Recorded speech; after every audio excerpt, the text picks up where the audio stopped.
మనం ఇండ్లలో పూజ చేసుకునేటువంటి దేవతాపటాలు భిన్నమైనప్పుడు చాలా మంది ఏం చేస్తున్నారంటే ఆలయాల దగ్గర ఉండేటువంటి రావి చెట్ల దగ్గర పెట్టేసి వెళ్లిపోతూ ఉంటారు. మరికొంతమంది దారుణం, ఎక్కడ రోడ్లపైన చెట్టు కనపడితే అక్కడ పెట్టేస్తూ ఉంటారు. వాటికి దుమ్ము ధూళి కొట్టుకుపోయి అవి మట్టిలో కూరుకుపోవలసిందే తప్ప వాటిని అలా పెట్టకూడదనేటువంటి స్పృహ కూడా ఉండదు. ఎక్కడా మీ ఇంట్లో దేవతాపటాలు భిన్నమైతే ఆలయాల దగ్గర ఉండేటువంటి చెట్ల వద్ద పుట్ల వద్ద అస్సలు పెట్టవద్దు దయచేసి.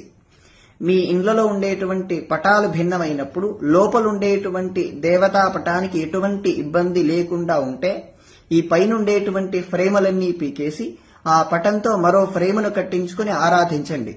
లేదా లోపలుండేటువంటి పటం భిన్నమైందనిపిస్తే ఈ బయట ఉండేటువంటి ఫ్రేములన్నీ తీసేయండి. ఆ పేపర్ని మాత్రమే తీసుకుని జాగ్రత్తగా పెట్టుకోండి. ఆ పటాన్ని ఎప్పుడైనా తీర్థయాత్రలకు వెళ్ళినప్పుడు నీటిలో కలిపేసేయండి. లేదా ఎక్కువగా ఉన్నాయి అనిపించినప్పుడు ఈ ఫ్రేములన్నీ తీసేయండి, ఈ గాజు కూడా తీసేయండి. ఆ పటం మాత్రమే దాచిపెట్టుకుని కృత్తికా నక్షత్రం రోజు అగ్నికి సమర్పణ చేయండి.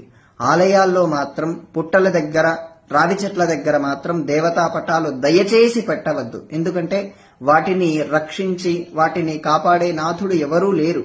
మీ దేవతా పటాలని మీరే సంరక్షించుకొని మీరే సరిగ్గా వాటిని చేసుకోవాల్సిన వ్యవస్థ బాధ్యత మీపైనే ఉంది.